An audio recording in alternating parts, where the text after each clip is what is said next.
Star, Veek Star. Where'd you get those Veek Stars? Veek Stars, Veek Stars. Where'd you get those eyes? Well, I got those eyes from my mom and my dad, and they're pretty good eyes. Kind of wish I got my dad's green eyes, but fate didn't have me have them. Very sad. I guess I can get green contacts and pretend that they're real. At this point, it's too late for that, but I guess my eyes aren't that bad. I can see, so that's great. I can see all the food I want to eat. Ha ha ha ha ha. See food. I see you.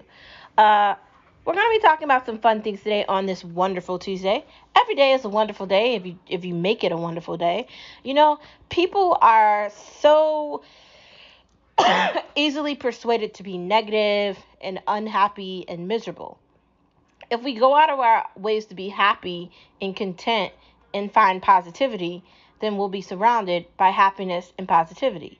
It's up to you to find that, especially when it comes to eating healthy, especially when it comes to following a regimen, especially when it comes to losing weight or maintaining a healthy weight. It can be difficult being surrounded by people that maybe are on the same journey as you, and it can be sort of discouraging.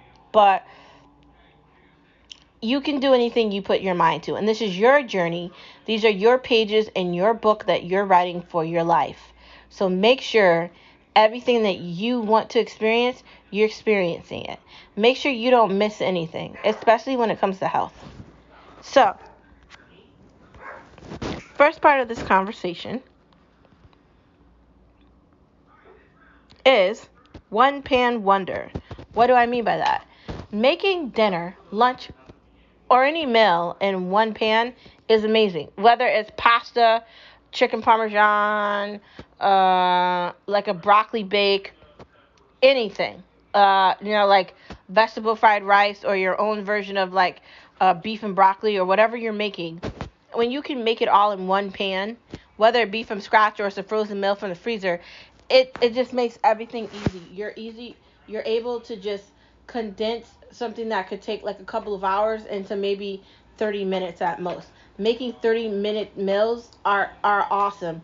There's a lot of recipes for things on like Pinterest and, as I always say, Instagram and YouTube. But if you don't want to utilize those, then go to Pinterest, because it's not like social media. I mean, it's like you can literally find recipes. Like, and then after you like look at a couple of recipes, they'll like put that in like your things that pop up for your Pinterest.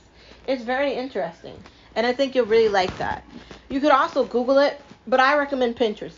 Or if you kind of want to see somebody actually make something, go on YouTube, because then you can like go directly to the source of like chefs and cooks, home cooks and all that, and you can see them do it. And then they might post the recipe or put a link to it through their YouTube channel. So those are the two ways to navigate to find great recipes and find amazing things that you can do with one pan wonders. Literally, if you get the correct like frying pan, or maybe not even frying pan, but like a deep dish pan, like literally delicious. Now, I told you about that pan that costs $100 that I want, that I'm eventually going to end up getting. I want to start cooking at home more and being more creative. It's just that I feel like sometimes I get so caught up with, life and living and everything that I don't have time for that. But I do want to get back to enjoying things the way I used to. So at some point, I am going to go back to making more things at home. And we've talked about the fact that I don't love my kitchen either. I think when you don't like your kitchen, you don't want to cook in it. And I can't help feeling like that. So that's another reason I don't really want to cook so much. But one pan wonders are amazing. Like, you can pretty much take anything. Like, you can make like we were just talking about pasta yesterday, right? Like how to limit your carbohydrates. So you can get your KitchenAid out. You can make some zucchini noodles. Then you shove the zucchini noodles in there. Put some broccoli in there. Maybe chop up some chicken. If you've got some fillets, maybe chop that up. Maybe if you've got some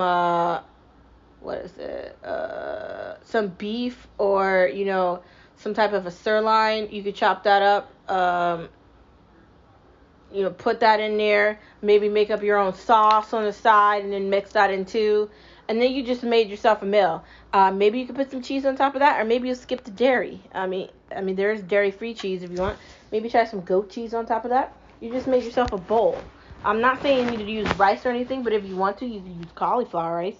But you've already used the zucchini noodles, so you don't really need the cauliflower rice. You've got the zucchini noodles and the vegetables, and maybe with the broccoli you put like corn in, and maybe you put mushrooms in, or depending on what vegetables you like. Maybe you don't like mushrooms, you like green peppers, so you chop up some green peppers, shove that in, do a little mix around.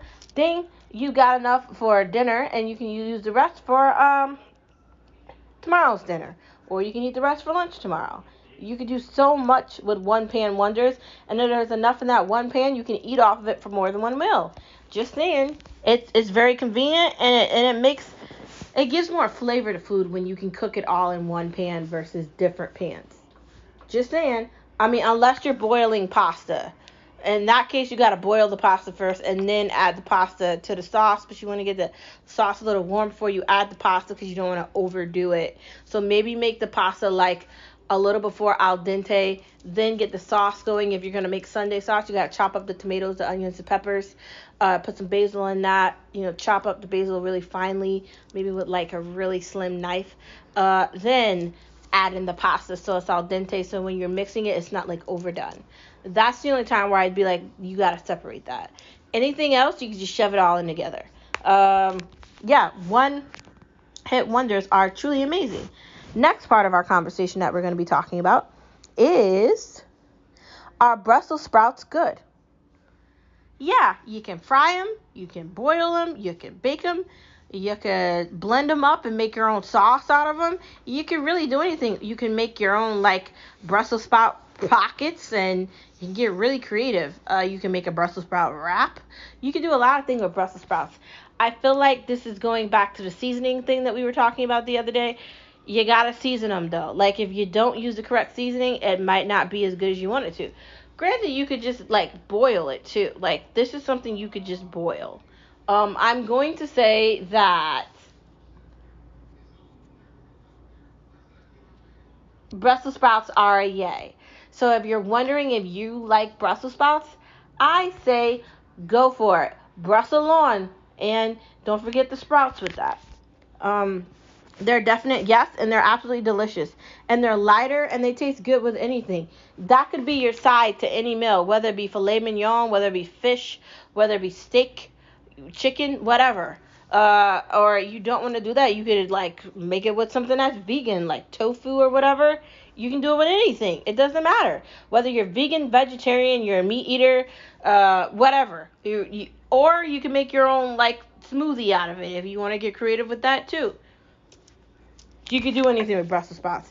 They're a yay, and they're delicious. Okay? Next part of our conversation. Quinoa can be cool. It's sort of like a rice, but it's got like a lighter taste to it. Quinoa, it sort of doesn't have any flavor, but it is good. And it kind of comes in different varieties. I kind of just tend to go plain with that, but it is very good. So if you are looking for something that's not exactly rice, but it isn't cauliflower rice, quinoa might be your go-to. There's also pilaf, but quinoa is more distinct than that. I definitely think you're going to like it. You can find it in the grocery. You can find it as a frozen alternative, or you can find it in a box. You can also find it in a bag, and you can boil it, and you can do whatever you want with it. There's a lot of great recipes for this on Pinterest. Or if you want to see somebody do it, again, use YouTube. Those are my two go-to for food things, Pinterest or YouTube. And the last part of our conversation, has anyone tried lamb? I think I've had it. It's not that bad. It was at a specific restaurant.